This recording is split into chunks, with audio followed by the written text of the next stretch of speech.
welcome to the Great Detectives of Old Time Radio. From Boise, Idaho, this is your host, Adam Graham. If you have a comment, email it to me, box13 at greatdetectives.net. Follow us on Twitter at Radio Detectives and become one of our friends on Facebook, facebook.com/Radio Detectives. A reminder, when you are making your travel plans, remember JohnnyDollarAir.com. JohnnyDollarAir.com is a Priceline affiliate. So when you purchase through there, part of the purchase price benefits the Great Detectives of Old Time Radio at no additional cost to you. So remember, when making your travel plans, check JohnnyDollarAir.com first. Now it is time for this week's episode of yours truly, Johnny Dollar. The original air date, May the 5th, 1953, and the title is The Blackmail Matter. Wrigley's Spearmint Chewing Gum, the refreshing, delicious treat that gives you chewing enjoyment, presents for your listening enjoyment John Lund as Johnny Dollar. Philip Shaw, Johnny. Oh, fine. What have you got for me? Mr. Dale Martin is insured with National. He owns a gym, one of those bodybuilding places. Man was killed there. When did it happen? This morning, about an hour ago. And we don't know if it's an accident or not. The police are over there now. Anything to work on? Nothing. That's why I called you. Better get over there right away. I'll do it, but I don't take off my shirt.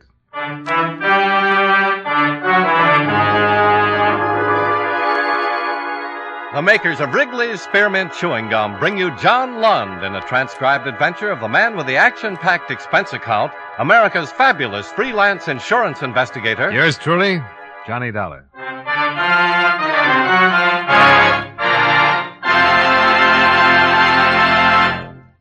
Wrigley's Spearmint Chewing Gum refreshes you. Wrigley's Spearmint Chewing Gum gives you real chewing enjoyment. Yes, for chewing enjoyment plus refreshment, it's Wrigley's Spearmint Chewing Gum.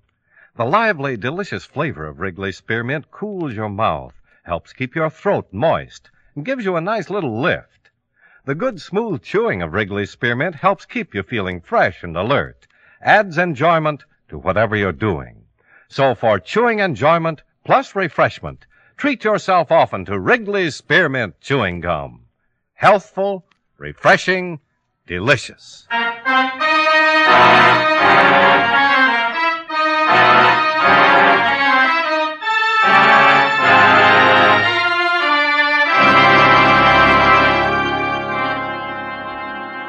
Expense account submitted by Special Investigator Johnny Dollar to Home Office, National All-Risk Insurance Company, Hartford, Connecticut.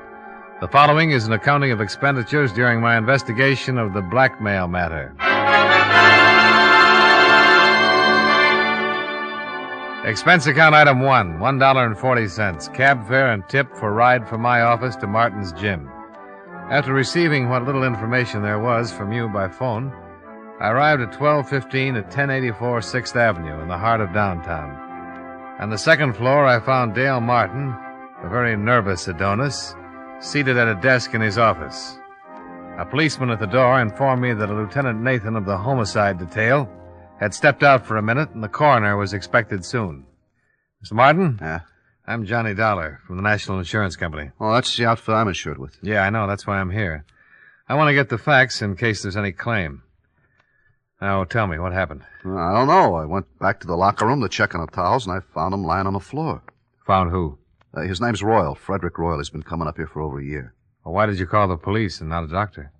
Because I think he was murdered. Why murdered? I've seen a lot of accidents around this gym, but never saw anything like this. It wasn't an accident. What makes you so sure? Well, it looked like his neck was broken. I don't know how it happened, so I called the police. Now, the publicity's going to ruin what little business I have. Murder always ruins something. You got any idea who might have done it? No. Who was in the place when you discovered the body? My 3 assistants and 3 fellas working out. They all still here? Yeah, all of them. Nobody else left or came in? Just the cops. Business is real slow.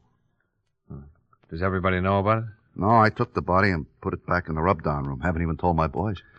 Well, the officer at the door won't let anybody leave, so let's have a look at the body and see what we can find out.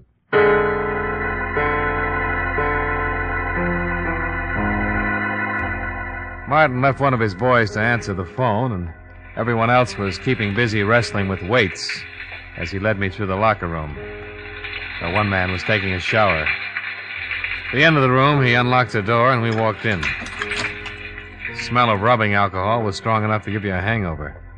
There were white curtains separating two rubbing tables. The first one was empty. In back of that curtain, Mr. Dollar. Okay. Not very pretty.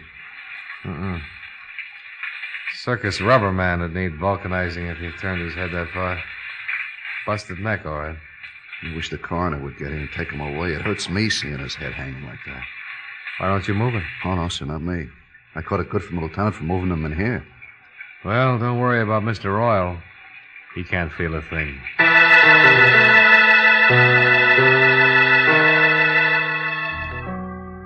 Lieutenant Nathan arrived with the coroner, and the latter confirmed our diagnosis. Nathan had Martin keep his clients and assistant muscle men busy. They started comparing biceps and forgot anybody else was there. Nathan was an old friend, so I didn't have to convince him that I was there on business. You saw the corpse, huh, Dollar? Yeah, it took a pair of pretty strong hands to do a job like that. Yeah, that makes everybody around here a suspect. Got any ideas? You'd have to know a man pretty well to let him get that close to you without starting something. Yeah, somebody could have been rubbing a kink out of his neck and got carried away with his work. Yeah. Why don't we start asking some questions? Yeah, I'll go out and round up everybody. Might as well start at the beginning.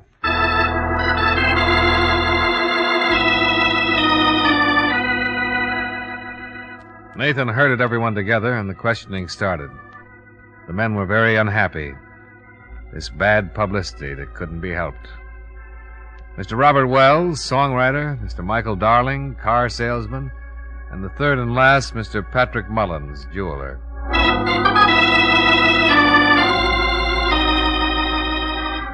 Three prosperous men, three prosperous denials. The assistants came next, the three men who worked for Martin. First, Bernie Carroll, the man who'd instructed Fred Royal, the one who'd put him through his exercises and sent him in to take a shower before he cooled off and got stiff. Sure. I worked him out and sent him in the shower like always. We tell him to take a good long hot shower to relax the muscles. Isn't that right, Dale? That's right, Lieutenant. That's the way it works. Bernie left him, went over to start on Mr. Wells. Bernie's a pretty strong boy. Yeah. Any one of us could have gone to the locker room at one time or another, Lieutenant. You found him, didn't you, Mr. Martin? Yeah. Why did you happen to go back to the locker room at that particular time? Well, I do it every day. Check on a towel, soap, see that everybody has everything he needs.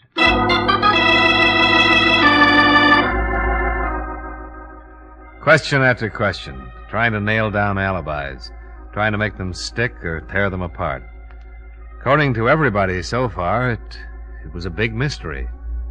Next man, Jack Olson. Yeah, I went back by the locker room several times. Why? Well, there's an electric coffee maker on a table against the wall back there. I want to get some coffee. Mm-hmm. The other times?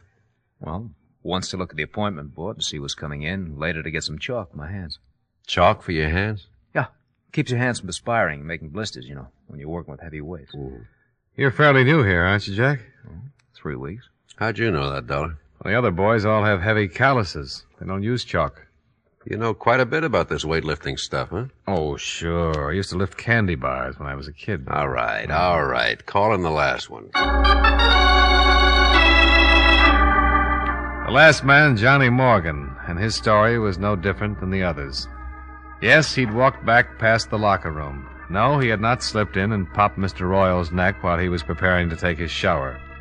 The coroner removed the body, and all the rest went down to the precinct to sign formal statements.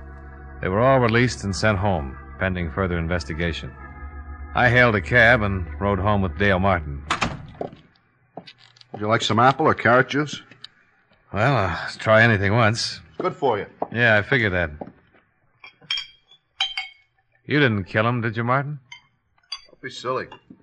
He was the best customer I had. I wouldn't kill off my business. Here. Thanks. You have any ideas, Dollar? Nope.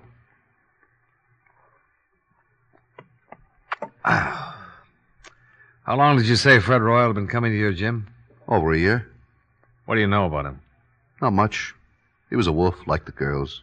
Always talking about the gal he was out with the night before. I got tired of his gab. I put him straight. You know what business he was in? Whatever it was, he had a lot of money. Wore a new suit every time he came around. Oh, excuse me. Hello? Oh, just a minute. For you, dollar. Oh, thanks. Hello? I got something on the dead man. Got a record. Blackmail. You know where he lived? We're checking. Oh, wait a minute. Martin, you wouldn't by any chance know where Fred Royal lived, would you? Well, I bill to him every month. I got my books here in the apartment. I'll get the address.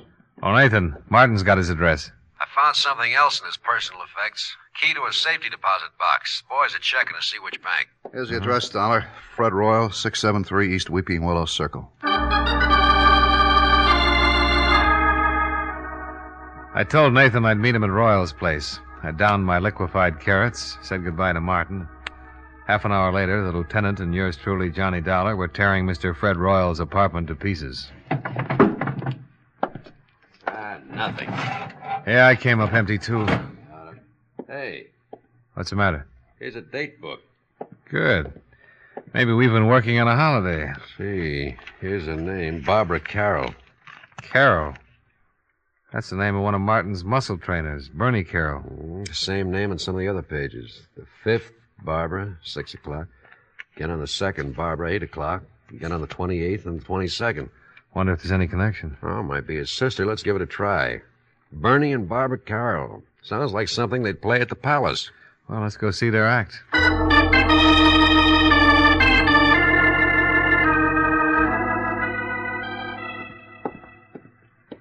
Here's the apartment. They live with that new fella. Jack Olson. Yeah, the quiet one. Police. Yes? I'm Lieutenant Nathan, homicide. This is Johnny Dollar. How you doing? How do you do? We'd like to talk to you, Miss Carroll. Well, certainly, Lieutenant. Come in. Thank you. I was just making some lemonade. Would you like some? Yeah, thanks. It is pretty hot out. Maybe you'd like something stronger. No, thanks. The lieutenant's on duty. I guess you've heard about the accident. Like your lemonade sweet, Lieutenant? Medium, please. Here you are. Oh, thank you. Your brother didn't mention anything about your going out with Royal. He was probably protecting his little sister. The lieutenant found your name written in Royal's date book. I've been out with him 6 or 7 times. You know what his business was? He never discussed it. Did you ever meet any of his friends? No. Did he ever mention any of the other fellows at the gym? At the gym? I don't think so. Uh-huh. Jack Olson lives here, doesn't he? That's right. Whose picture is that on the piano? Oh, that's Jack's father. You don't have any idea why anyone would want to kill Royal, do you? No. How did Jack Olson happen to move in here with you and your brother? Bernie asked him to.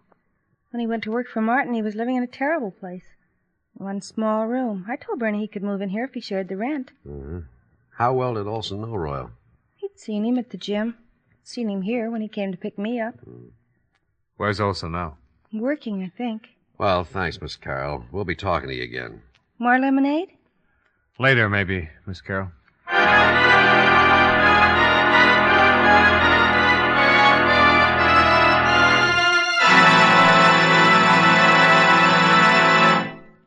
Friends, wherever you are, whatever you're doing, you'll enjoy chewing Wrigley's Spearmint Gum. Chew Wrigley's Spearmint while you're working. The lively, full-bodied flavor of Wrigley's Spearmint gives you a refreshing little lift. The smooth, pleasant chewing of Wrigley's Spearmint Gum helps keep you feeling relaxed and satisfied. Makes your job seem easier. Chew Wrigley's Spearmint Gum in your home, when you're out walking or driving, when you're enjoying sports and other activities. Wrigley's Spearmint Gum tastes good anytime, and the natural chewing aids digestion and helps keep your teeth bright and attractive. Yes, wherever you are, whatever you're doing, you'll enjoy chewing Wrigley's Spearmint Chewing Gum. Healthful, refreshing, delicious.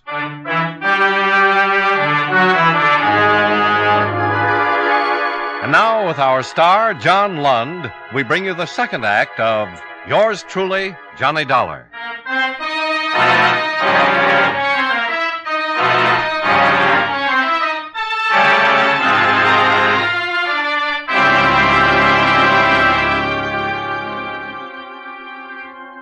Three in the afternoon.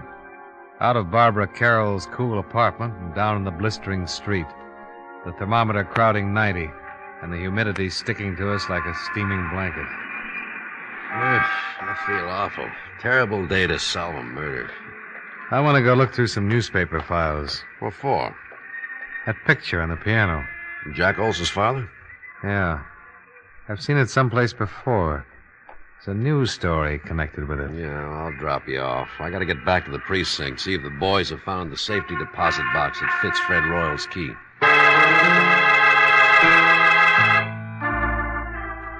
Nathan dropped me off at the newspaper, and I went down to the morgue to do some hunting.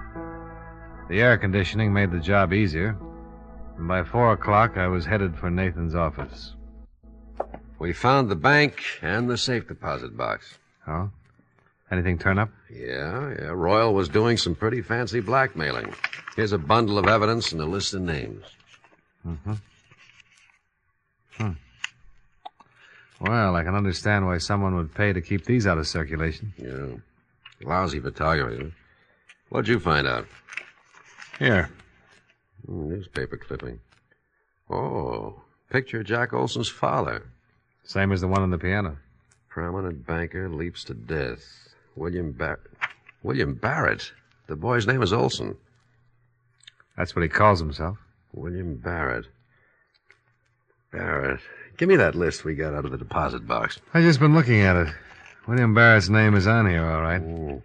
That article you've got on his suicide mentions that he left a son and a wife. Yeah. Well, let's go pick up Jack Olson, or Barrett, or whatever his name is. Well, it might not have meant a thing, but at least we had found one person who had a strong connection with Frederick Royal other than socially. The boy who called himself Jack Olson was the son of one William Barrett, deceased, and one of Fred Royal's blackmail victims. Barrett had jumped off a tall building, and according to the newspaper, he had left no reason for his actions. There was a possibility that Fred Royal's blackmail had driven him to it. And if that was so, his son would have had a very strong reason for wanting to break Mr. Fred Royal's neck. We climbed into a squad car and hurried back to Barbara Carroll's apartment, where Jack Olson lived as a boarder.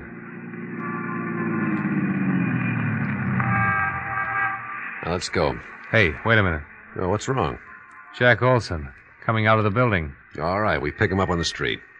He's hailing a cab. Oh, let's see where he's going. Wouldn't it be easier to just ask him? Oh, stop trying to ruin my afternoon.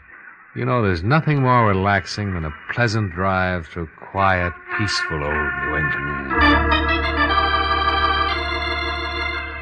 We started tailing Jack Olson's cab. Across town. Along the Merrick Parkway. Across a bridge. He's headed for Long Island. Well, your Connecticut badge won't be much good over there. We kept going across the Sound, past the outskirts of a couple of waterfront towns and onto a long highway. Pretty expensive cab ride. Pretty expensive. Pretty important. Yeah. Oh, they're turning off on that road. Hope we don't lose them.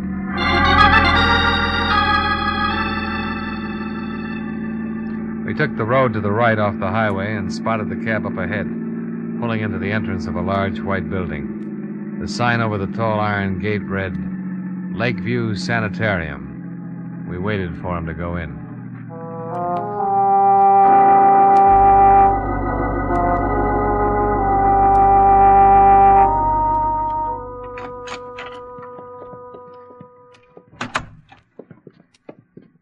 Yes?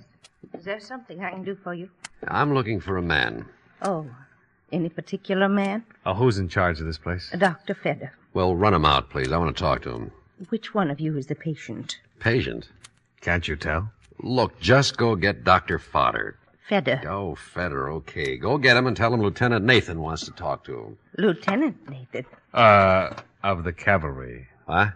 Oh, well, I'll get him right away. Lieutenant. You think that's funny, huh? Oh, well, I liked it. Let's see what kind of a reaction it gets out of Dr. Fedder. Cavalry. Nice thing to say in a place like this. Lieutenant Nathan? Yeah, that's right. I'm Dr. Fedder. Oh, this is Mr. Dollar. How do you do? How do you do? Now, are you related? No, but we've been friends a long, long time, haven't we, Nate? Yeah, I'm a police officer, Doctor. Oh, We've been following a man. He came in here a few minutes ago. is that right? The lieutenant thinks he might be a killer. I can handle this, Dollar. Doctor, I'm with Central Division Homicide. This isn't my territory, but I'd appreciate it. Which one of you is the patient? Now, look, this is getting a little ridiculous. Here are my credentials. Oh. The man we want came in here a few minutes ago. Well, Mr. Barrett is the only one. And his real name is Barrett. Who's he seeing? His mother. What's wrong with his mother? Mrs. Barrett is seriously ill. Have anything to do with her husband's suicide? Everything to do with it. I doubt if Mrs. Barrett will ever recover. We went back out to the car and tried to put it all together. Jack's father had jumped off a roof. He was being blackmailed and couldn't take it. The shock of his suicide had driven Mrs. Barrett into a permanent breakdown, and Fred Royal had been responsible for the whole thing. Motive enough for Jack to get a job with Dale Martin so he could get his hands on Fred Royal's neck. Cavalry. Oh, stop groaning. Tell me what you think of my theory. We still need a confession. We'll get it. Mind if I make a pest of myself and ask how? Let's ride back to town and see Dale Martin.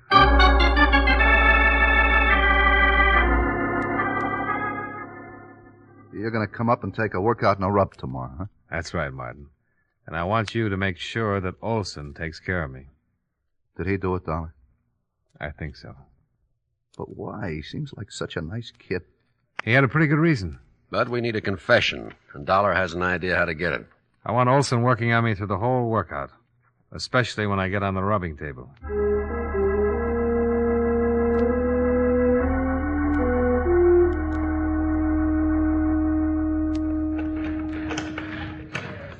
You're in pretty good shape, Mr. Dollar. Well, I'm carrying a few extra pounds. I will knock that off of you in a hurry. Don't try to talk while you're using the pulleys. Hi. Hi, Martin. He's in pretty good shape, Mr. Martin. Now, let's see. Better not do too much on the stomach the first day. I'll see you later, Mr. Dollar. Nice fella, Martin. Yeah, very nice. Tell me, have you found out anything about Mr. Royal's death? Oh, the police have got a few ideas. Lieutenant and I went up to see your roommate's sister. Yeah, Barbara told me. I hope you don't suspect her. She kind of liked Mr. Royal. She wouldn't have any reason to kill him. All right, let's go back to the rub table before you cool off. Huh?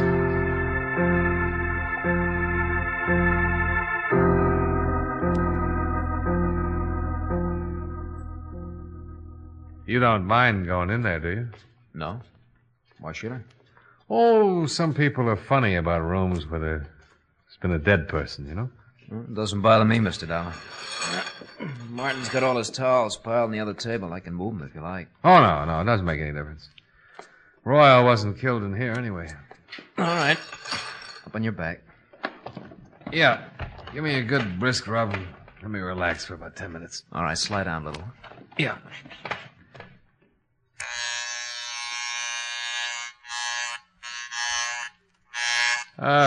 What'd you do before you came to work for Martin, Jack? Oh, not much. Went to school, finally decided to look for a job. Found this one. You ever study this sort of thing? No, there's really not much to it. Martin shows us how to use the machines, help the clients, and rub the neck and back. Well, then all you need is a good build, a strong pair of hands, huh? Yeah, I guess so. Your family live in Hartford? No. I noticed a picture of your father on Barbara's piano. Fine-looking man. He's dead now. Oh, sorry. So am I. Your mother still living? No. Oh, I'm sorry. Am I rubbing too hard? Oh, that's okay. Well, you certainly got the strength for the job. Yeah, I'll turn off the vibrator and just use my hand. Did the police find out anything about Mr. Royal? Yeah. He was a blackmailer. Ow! I'm awfully sorry. I'm a little nervous today. Maybe I better get one of the other fellows to finish your rub. Oh, no, that's all right. I'm just a little tied up. The neck is stiff. Try and relax. Guess I keep thinking about Royal and his broken neck. You think I might break yours, Mr. Dollar? Well, wouldn't be hard. If I was good and relaxed, you could snap it in a second. Yeah. Guess I could. So Mr. Royal was a blackmailer, huh? Yeah, had a record. They're the foulest people on earth. Yeah, they certainly are. Could ruin a lot of lives. Probably why he was murdered. You think he was blackmailing someone here in the gym? Oh, not necessarily. Well, if he wasn't, then no one in the shop would have a motive for killing him. Well, I've got a theory about that. I think someone in this gym hated him so much that they waited until no one was looking and Royal was all alone. And they slipped in on him and twisted his neck until it broke and he strangled. Well, why would they hate him so much if he wasn't blackmailing him? He might have been blackmailing someone very close and dear to the killer. Maybe the person Royal was blackmailing couldn't stand it. Committed suicide. It's an interesting theory. Take your family, for instance. Ouch! I'm sorry. You weren't relaxing. Supposing Royal was blackmailing a member of your family. Your father, for instance. I can't rub your neck unless you relax more. Maybe your father couldn't take it. Maybe he couldn't pay him anymore. And instead of disgracing his family, he committed suicide. Just turn your head a little to the side, Mr. Dollar. That better? Much. Well, if that happened to my family, Mr. Dollar, I guess I would kill Mr. Royal, not mind a bit. How does your father die, Jack? He jumped off a roof. Now, if you just turn your head a little more, I'll try to pop your vertebrae, huh? We followed you out to Long Island yesterday, Jack. I'm going to adjust your neck, Mr. Dollar. It's better if you relax so it won't hurt. Well, if you wanted to, you could pop it anyway. I couldn't stop you in time. No, I don't guess you could. There, now the other side, huh? Did you kill Fred Royal? Yes. Relax. All right, Mr. Dollar. Let's go down to the police station. Lieutenant's outside with Martin.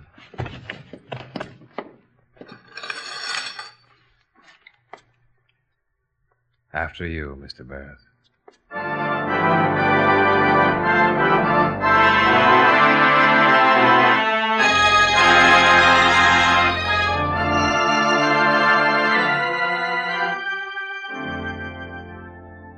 Nathan took Jack Barrett down to the station and got from him a signed confession. I went with Martin, and with every drink I saw another Barrett. So finally I gave it up and came up here to my office. Expense account. Item 2, $4.53. 1/5 of very dry gin. Martin forgot his health and hygiene for a couple of hours and finished what I didn't drink. Item 3, $16.75. Cab fare for a ride up through the country, all by myself. Expense account total, $22.68. Yours truly, Johnny Dollar.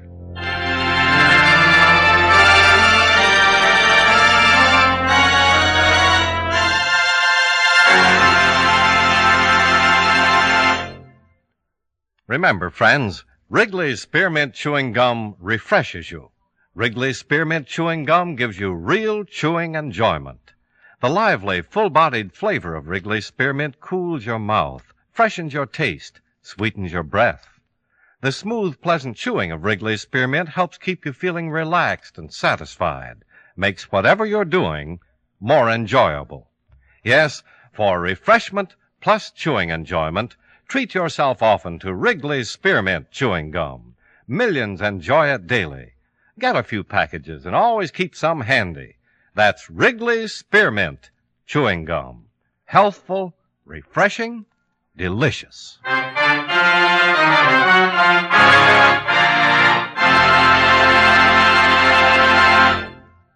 Yours truly, Johnny Dollar, brought to you by Wrigley's Spearmint Chewing Gum, stars John Lund in the title role and was written by Blake Edwards with music by Milton Charles.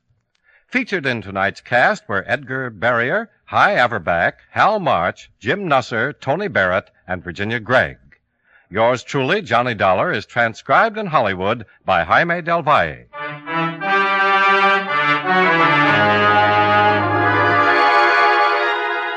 The makers of Wrigley's Spearmint Chewing Gum hope you enjoyed tonight's story of Johnny Dollar and that you're enjoying delicious Wrigley's Spearmint Gum every day.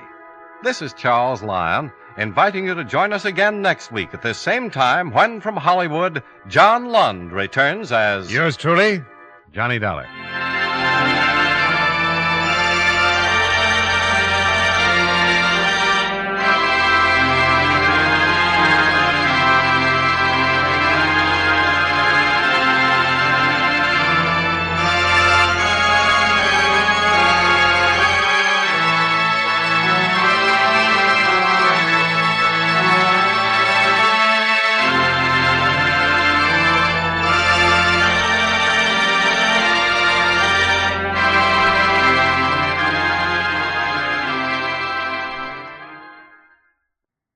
Welcome back. The opening phone call scene of this episode had me scratching my head. I was listening to it and I heard him say, "I'm not taking my shirt off." And I was like, wait, what? And then, of course, I realized, went back and re-listened, and yeah, it's a Jim. That still is a bit of a non sequitur. That would be like, "Johnny, we need you to investigate this string of arsons at beauty salons." Johnny, "Well, okay, but I'm not getting a facial." Like, you're not going there to sample the services. And of course, by the end of the episode, he did get his shirt off, which would be funny if there was any reason for him to say that in the first place. But speaking of that... well, the denouement of this case left me wondering, Johnny, what are you doing? I have no idea under what theory what Johnny did was supposed to hasten a confession or achieve anything other than putting Johnny at risk. So listening to this is my second time. This really feels kind of inexplicable. I also do continue to think that the Blake Edwards written scripts do really present a bit of a challenge for Johnny Dollar, because he writes him so differently from other writers. And that may throw off people's evaluation of Lund and his era, because the very basics of how Johnny Dollar acts and approaches cases changes depending on the writer. And I've never had a radio detective where that's the case. There might be a case where the mystery is a little more clever or less clever, or the guest characters act differently. But I've never had a case where as I've listened to detective programs, where the writing of the detective varies so wildly depending on who's writing the script that week. So that's something to listen for. I would bet money that this was a Richard Diamond script originally. Probably something from 1951, 52 that was on ABC and is a lost episode. Now it's time to thank our Patreon supporter of the day. And on this day, we do celebrate those who have been Patreon supporters for 6 years. And we only have one person to celebrate. I want to thank Max. Max, Patreon supporter since November 2015. Currently supporting us at the Detective Sergeant level of $7.14 or more per month. Thanks so much for your support, Max. And that will do it for today. A reminder, if you're listening on YouTube, be sure to like the videos, subscribe to the channel, mark the notification bell. Next Friday, we'll have another episode of yours truly, Johnny Dollar. But coming up tomorrow, we'll be bringing you Tales of the Texas Rangers, where... It is shortly after 9 a.m. on the Tuesday after Labor Day, 1946. Two men in a late-model black sedan cruise slowly along the main street of the town of Live Oak in West Texas. All right. Let's go over it once more. We've been over it 20 times, Foy. Let's get it done. I ain't taking a chance on you making any mistakes. I ain't making mistakes. Think I want to go back to Huntsville again? Haven't done anything but case this bank since I got out of the pen a month ago. You sure there's no guard? No, I told you. Town like this. Ain't got but 2 tellers in the cage. Got an alarm system, though. One of them moves for an alarm, start blasting. How are we going to hide out afterwards? You leave that to me. We'll beat our way back to where I've been working. Roundup will be starting tomorrow. And I'll get the old man to take you on until things cool off. That's good. Yeah. Ain't nobody gonna suspect a poor working cowpoke. Here we are.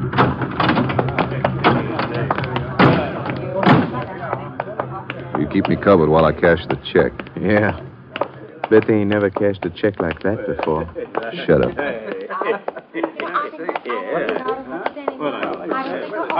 Howdy, gentlemen. What can I do for you? Cash this. Sure thing. What? Pass over $5,000. Come on, and don't move funny or I'll blast you. Robbers! They're robbers, you crazy old... Oh! Let's get out of here. We'll drop anybody who gets in the way. Come on, Commons, hurry. Get in. I hope you'll be with us then. In the meantime, do send your comments to box13@greatdetectives.net. Follow us on Twitter @Radio Detectives and become one of our friends on Facebook, facebook.com/Radio Detectives. From Boise, Idaho, this is your host, Adam Graham, signing off.